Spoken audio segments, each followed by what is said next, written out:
Welcome to part two. We're joined by Sean from Scunthorpe. How you doing, Sean? Really good, thank you, Porky. Enjoying it. All right, mate. I want to thank everybody for liking and subscribing and leaving a comment. Uh, we spoke about Judge Jordan, didn't we? Basically, his opinion on the All Soul Rams fight. Uh, where do you see that happening? How do you see that going down, that, Sean? Ooh. In terms of where and how or outcome, Well, do you think it happens? I mean, Fury's piped up saying he wants 250 million to come out of retirement. Now, Fury is repeat, do it again, repeat, do it again, repeat, do it again. It's the same old rubbish. Every fight he has, he retires, right? And we know why he retires because if testers come for him, he can say, I've retired, don't you watch social media? Whereas when he got done before, he'd not retired, had he? So he's absolutely, obviously learnt from that, hasn't he? Because he likes to go out, doesn't he? he does have a Pump long, the gas going. he does have a long session with um, cousin Lowe. He does, yeah. As for whether I think it'll happen, there's still a lot of money in it, and what's boxing driven by more than ethics and anything else? Money. So it may well do. AJ's obviously swanning around Nigeria at the moment, um, but he's never far from shape to give him his due. Fury will be in a state when he does come round, and we'll probably see it in the summer, I think. And I think the money will be there, and it will be marketed as this long-awaited um, rivals finally meeting to see who's the best, despite neither of them being the best even in the country, let alone in the world. And there'll be a lot of money on the table. We'll get it hyped by both Big Frank and Eddie Hills, 6-0, and the Bay and public and the casuals will chomp at the bit, sign in, subscribe, and watch it. As for what happens, um, I think if Fury is anywhere in shape, I know he never looks in shape even when he is and never has, but I think he probably blasts AJ, who is shot now, notwithstanding sparking an MMA fighter. So I think it'll probably will happen. It'll probably make them both a lot of money. What it does for the legacies or anything, I think their legacies will both be marred by the fact they both got soundly beaten twice by a cruiserweight who stepped up and schooled them both, despite the whinging and the poor performance during and after by both parties. So yeah, I think it'll happen, sadly. Okay. Who do you think is going to get the lion's share? Because all we're going to hear is 60-40, 70-30, Oh, 20, 55-45, and all that knackers. We've got to go through all that yet again. And Fury's piped up and said he wants 250 million. yeah, he's done that for any claim he wanted 1 billion for some fight that forget escapes me. Yeah, I think we'll get the whinging about who's the A side and the B side when they're both now C side, particularly a fella from Morecambe. But I think it'll happen. I think Turkey will, if he puts it on, will put their heads together, and whoever walks first or last will be compensated for that. Not that it matters, but I think it'll happen, and they'll both get some equal billing of sorts. And Fury will act like Fury does in the run up, and AJ will either pretend to be the consummate professional or his mask will slip, and he'll jump back to being what he was in terms of a former former drug dealer come darling of British boxing. But I think Fury will spark him. What, Joshua? Yeah, I do. I think Joshua is shot now. He's, I mean, they put these rematch clauses in these contracts. I mean, he's done it every fight, hasn't he, since he turned pro? Yeah, Every single fight, even as a challenger, and he gets put on button moon, and then all of a sudden he don't want the rematch. no, I seem to remember doing my research. There was even a rematch when he fought clause when he fought Gary Cornish. Gary That's when you know Cornish, you've yeah, got some yeah, reservation. No disrespect to that gentleman, he seems a lovely fella, but I think they've always been cautious of the whiskers of AJ. I'm not saying the heart because he gets up. He's a bit of a chumbawamba.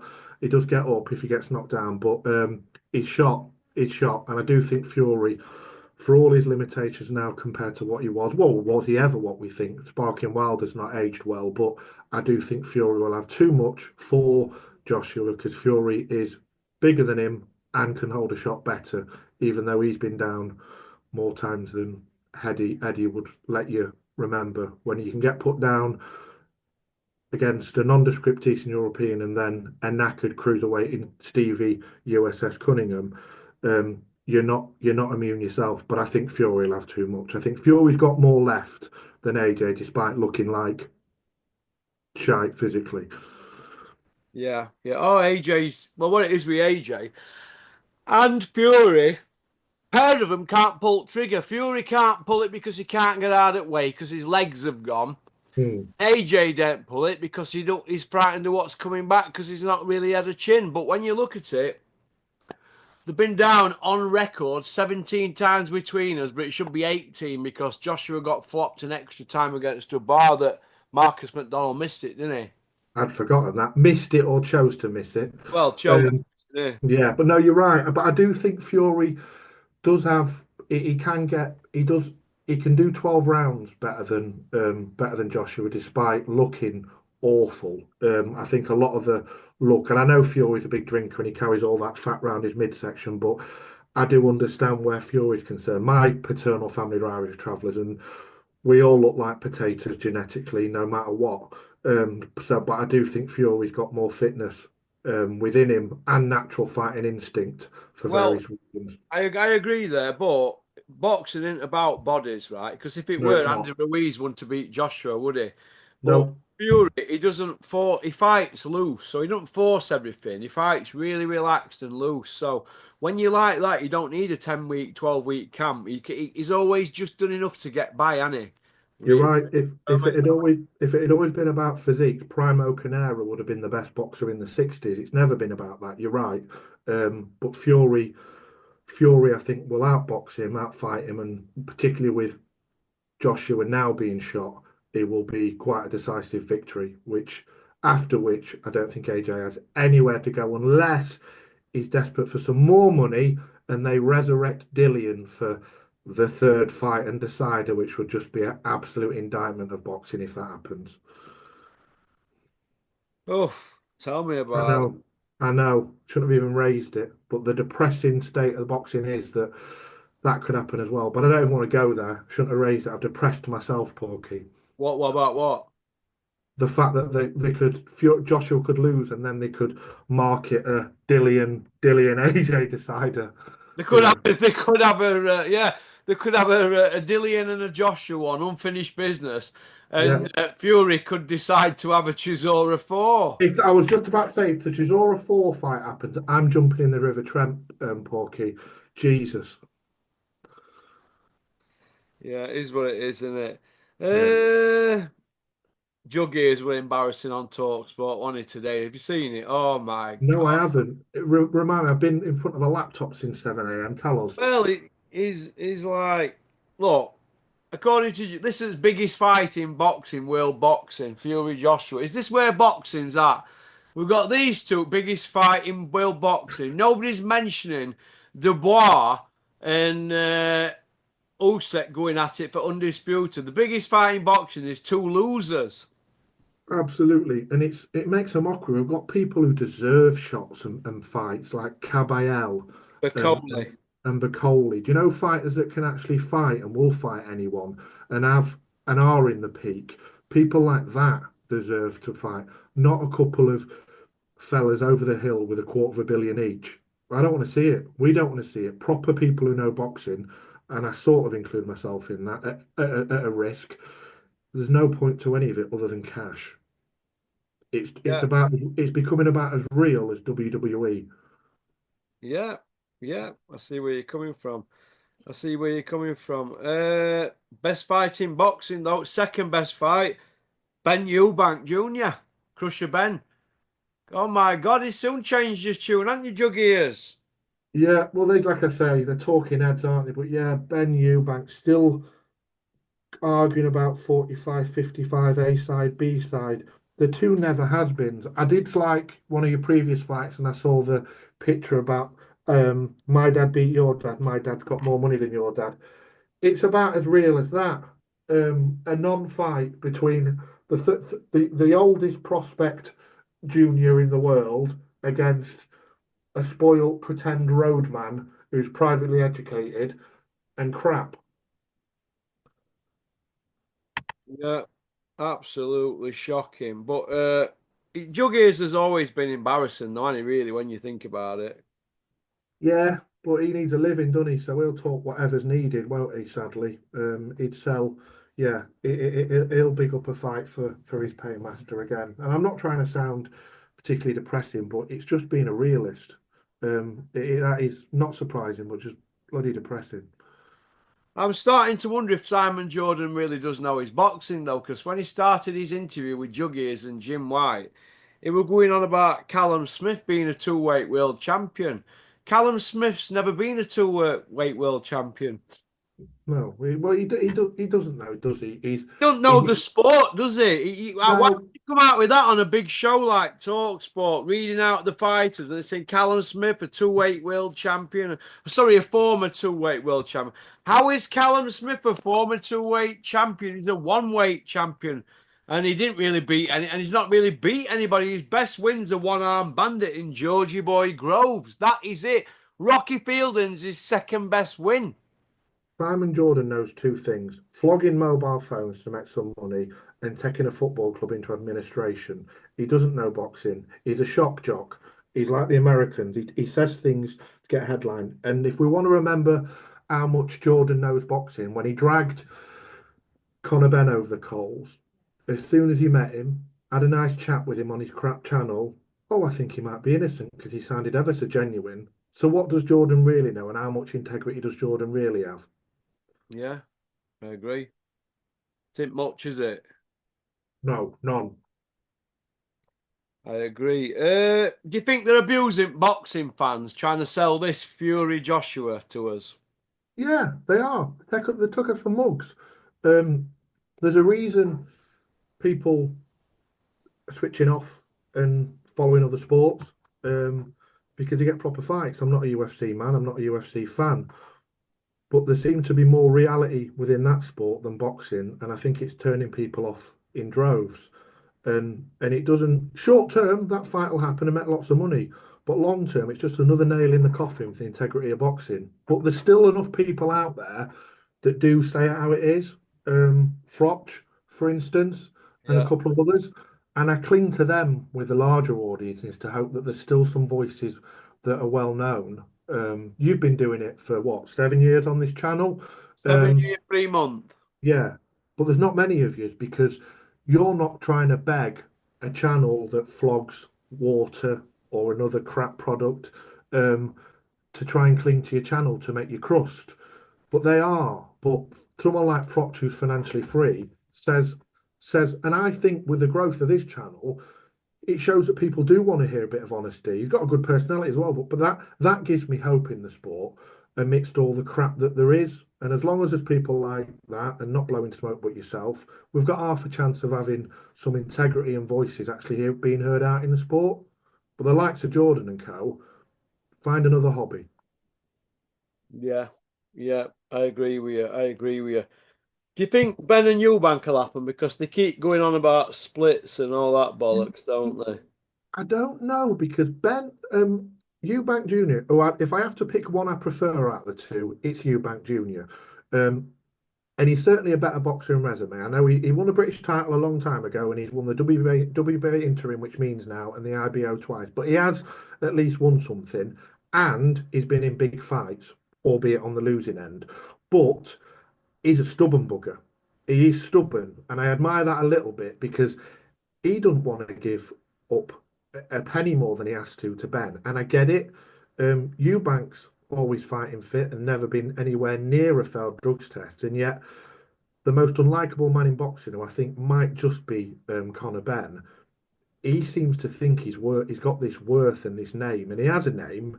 It's his dad's name, and he needs to remember that. But I don't think he does. I think he believes his own hype. I think he thinks he's probably convinced himself he never took peds, and he did. So I'm not too sure, but it probably will because money talks. Yeah. Okay.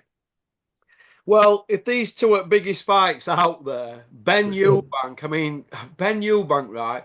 It's basically a small welterweight against the guy who won belts at super middle.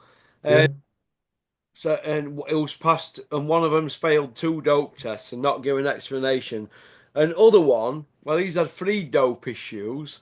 He can't lie straight in bed. The other one's shot to absolute bits and got a protected record that bad. It's shocking. Pair of them have absolutely hyped. They've had the knackers hyped out of them. They've got 10 wins over world champions out of 69 fights and five of them are regular champions and old men. And yeah. yet, Usyk's got 10 out of 23 fights. So Usyk's the real deal, isn't he? 100%. And as well as how to conduct yourself as a fighter, someone like Usyk, when he retires, it'll be a sad thing because there's not many lining up with that level of integrity to follow suit, is there? So yeah, he is the real champion, and he's a worthy champion, and he's a credit to. You can tell why he's loved by his nation, but he's more popular here. I think more people like him than Fury and Usyk now as well. Yeah, yeah. It's just that it leaves a bad taste in my mouth, all these media people hyping these two fights up as like Leonard Agler and Ali Fraser. It just fucking sends me It, head no, back, sure. it makes me bitter, and I don't like being like that. But it does. It leaves the taste like you've had a pint of cat piss. It leaves such a bitter taste and the people are misrepresenting the sport when they're putting those things forward. But the casuals, the lads I train in the gym with, they think, oh, this Conor Ben's brilliant, isn't he? Because they've seen some crap clipped image of him punching a bag that don't punch back. And that's the sad thing as well, because it's all marketing and PR, smoke and mirrors and bollocks. And if you don't know boxing, you think, oh, this is going to be a brilliant fight. It's Ben Eubank, as if it means something. Yeah, I agree. What I mean, so what's the answer? I don't think there is an answer anytime soon. I think there's more Saudi money being poured in. We're losing more and more domestic control of boxing. The British Boxing Board of Control aren't going to stand up to it because they're getting money to go and be the officiating bodies over there, aren't they? There doesn't seem to be a governing body with any integrity. I know the IBF will strip and force mandation if you and if you don't fight your mandatories, but I don't know. If we are looking to the Saudis to somehow clean up the sport, we're going to be a long time waiting without boring everyone to death about their ethics behind that regime. But I don't know what the answer is. I hope there will always be enough people in boxing that care about boxing and work in it or comment on it that it doesn't get allowed to be brushed under the carpet. That's what I hope. Whether it'll happen or not, Porky, I don't know because you're closer to the sport than me. What do you think will happen, Porky? Well, I think that it'll be brushed away. Conor Ben's drug thing. I think they'll fight. I think they'll fight in Saudi that at one point, but I think they might have to give us one in England, and I think that'll happen with Fury Joshua. I think it'll be a two-fight deal, but they'll have to give us one in England because if not, fans would turn on them. I won't put it past Fury though, fighting Vladimir and then Ngannou and building it up even more because he's in no rush. He does what he wants, Fury, doesn't he? He does. He does. He proceeds at his own pace. He does. So yeah, that sounds terrifying if it happens. But again, it doesn't sound unlikely, does it? But it should. I know. It's in bad form in my taste. And like I said, my beef is with the media because they're not standing up for themselves. They're all scared to death. They all They're want not. access. They're It's not. oh, it's They're not media, though, are they, Porky? If we understand what a media and independent press is meant to be, they're not media. They're in-house PR. And I know I say it too much and too often, but it's true. They are not media. They are affiliated in-house PR, const to their arses, traveling on the jets, singing the praises, and not one of them is going to say anything, whether it's seconds out, IFL, PC Gully, um, Puppy Parsons, none of them are going to say a bean against it, are they? Because they're all on the gravy train. So why would they? yeah. I know it's a nightmare, isn't it? It's depressing, but like I say, but there's still voices that are independent and have balls and guts to speak out. So that's what I cling to, Porky. There's still good people in boxing. And if we think of the boxers themselves, most people that go in and do boxing are good people. It's the other crap around them that poisons it. So that's what I cling to as well. And there's people who have a measure of integrity, people like Joe Gallagher and stuff. But even they get poisoned, don't they? Because they get offered to go and run the gyms in the Saudis. So it seems to permeate every little crevice of the sport. So I don't know what the answer is. I do not know what the answer is. You don't know what the answer is. I don't know what the fucking answer is, mate. It's we're going round in circles, but like I said, these media people, what I've noticed happens is every now and then they let the guards down and they come out with something and they piss boxing people off like Bricktop or Conor Ben. Simon Jordan pissed Bricktop off. Conor Ben pisses him off. Frotch pissed Bricktop off. And you get media people, they piss people off in boxing, and then these boxing people pull them, and then everything all changes, doesn't it? I don't They know. do. They do. I remember Bunsey getting banned for about 3 years for Stuff. yeah, for what he had to sneak into fights for about 3 years, didn't he? Because he pissed off the predecessor to Frank. So yeah, I can see why they're reticent if they make the living from it. But yeah, it is. It is interesting. But there's still people in the boxing with balls, and most boxers are good people. So that's the positivity on it for me, Porky. Yeah, it's not good, is it, mate? It's not. I just want to see somebody stick to the guns for once. Stick to Um, your guns. Don't like when they got stuck into Conor Ben, right? Now, Judge Jordan felt it necessary to go meet him for tea and scones at the he did. hotel. Do you remember? I To do when listen he was, to what he had to say. Oh my God. and he was going to read it, Could you and you imagine somebody from Daily Mail having a meeting with a footballer or something like that because he said he couldn't tackle or he couldn't pass ball yeah. like Glenn Hoddle? It's not. It's not. It's the only sport that does that, isn't it? It's a weird little incarnation of the sport. But yeah, but I did think because Jordan was didn't mind being abrasive. I thought he was going to come reading the right act and we're going to get some honesty. But he came back and said he's all right, didn't he? Which I've repeated myself, but he did, didn't he? So nothing happened even when he went and met him, did he? He came back and goes, "Oh, he's all right. Actually, we're crying." He was ever so sincere, which is absolute drivel. Yeah, I don't know, mate. I just want some clarity in the sport, and I want them to not feel like they have to be scared of these people. Stand up to them. Yeah. Be men. Do you know what I mean? I mean, Adam Cattrall's lost his arse all of a sudden. Now he's cowtailing, hasn't Yeah, he is. He he? You know is, and what I mean? he's previously been quite oppositional, which I admire. But again, they get back in line because they've got a talk sport salary and they don't want to lose it. Yeah, now. Okay. Uh, does this mean, right, if they're the two best fights, though, Sean, Joshua Fury, Ben Eubank, if they're the two best fights in boxing at the moment, according to Talksport, does that mean boxing's on its arse because both them fights are not for a belt? None of them at best in the division. You wouldn't say Conor Bennett's best welterweight or light middle or middleweight, and you wouldn't say Eubank is.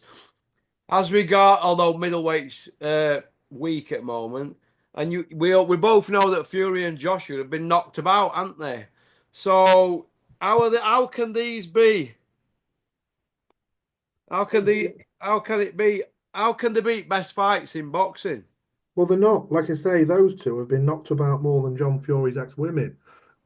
It's just, it's not. But they're not the best fights. And there is good fights to be made. I just hope they get made, and the likes of the Cabellos and stuff get a chance, and the likes of the Bacolis don't get swerved, and that those that are up and coming do get the chances, whether domestically or internationally.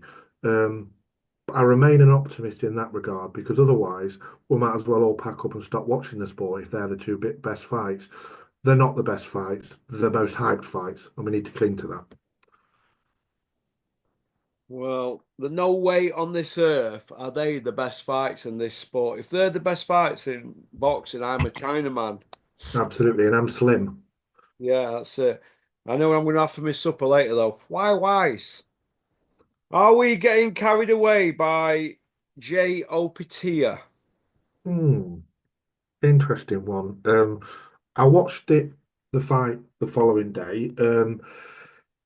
He, I think he's the best cruiserweight. This commentary that he can now step up and hopefully steal a win against Usyk if he gets hold overnight depresses me. But he had a good win, but it was against, albeit an Olympic medalist, a very short noticed green Olympian who had a lot of guts to get in the ring with him.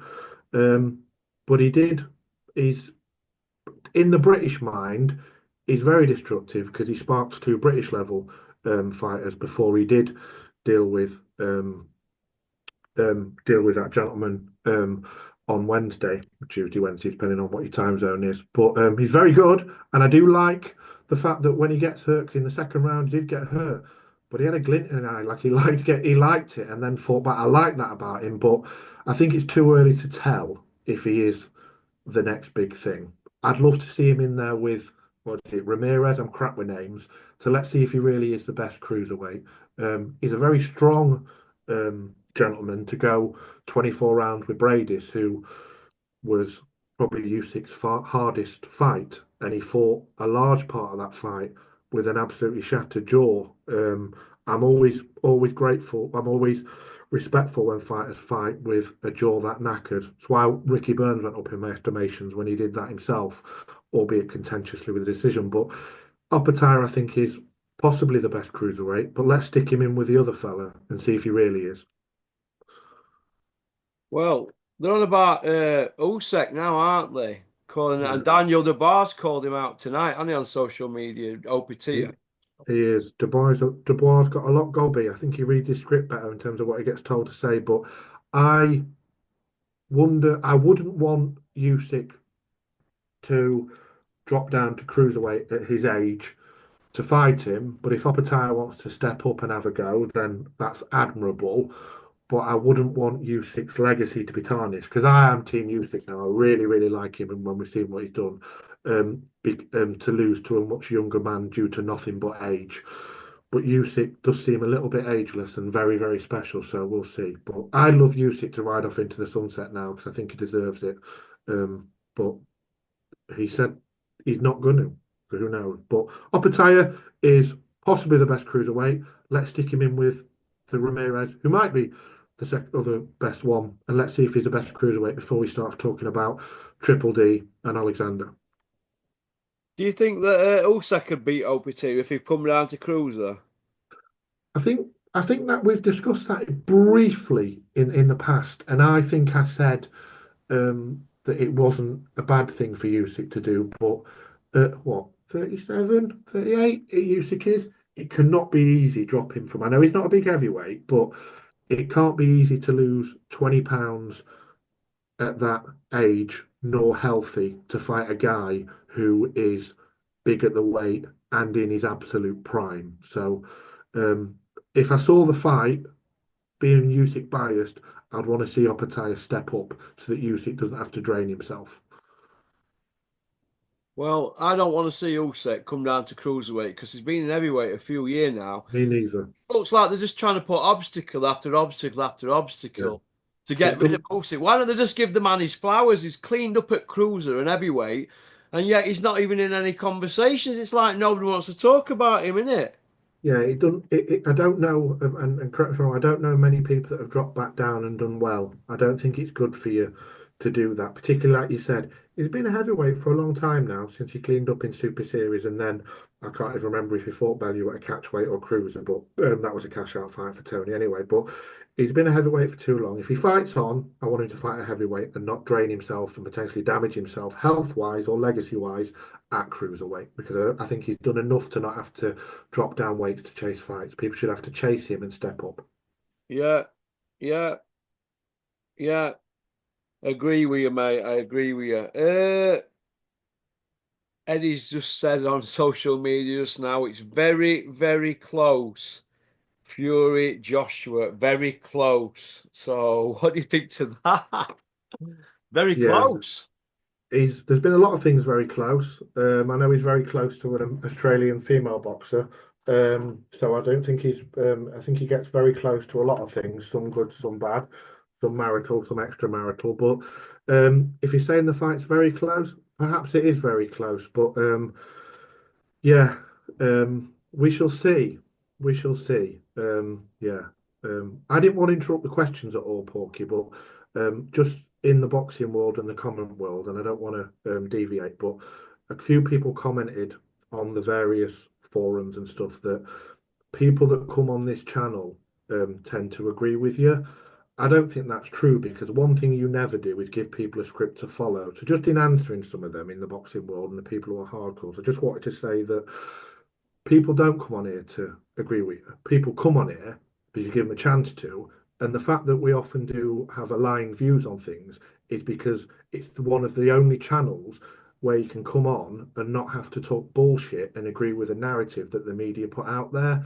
So that's sort of in answer to the people that spend the time scrolling on the forums. And that includes me because I'm a boxing obsessive, but I just wanted to make a point of saying that this isn't a channel where you have to agree with you. If you've got a different opinion, the likes of Chap and Dharma often do when you hear them out and you have a conversation. But Yeah. I just wanted to politely say a bollocks to people that are saying that.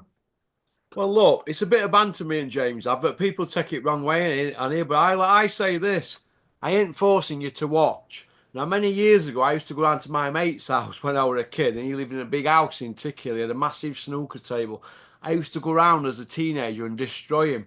But you know what? When his mum and dad put songs of praise on, I just used to get me cue, get on me Bradley Super Burner, and Yeah. pedal home. Do you know what I mean? I don't want to. I won't watch it because I don't want to watch shit that I don't like. So if you're not happy, don't watch. Absolutely, nobody's forcing it. Very funny about the tickle analogy as well. I had a posh mate because I went to a grammar because I fluked my way into grammar school. I had a posh mate with posh parents at Tickle as well, and I used to bike there from games.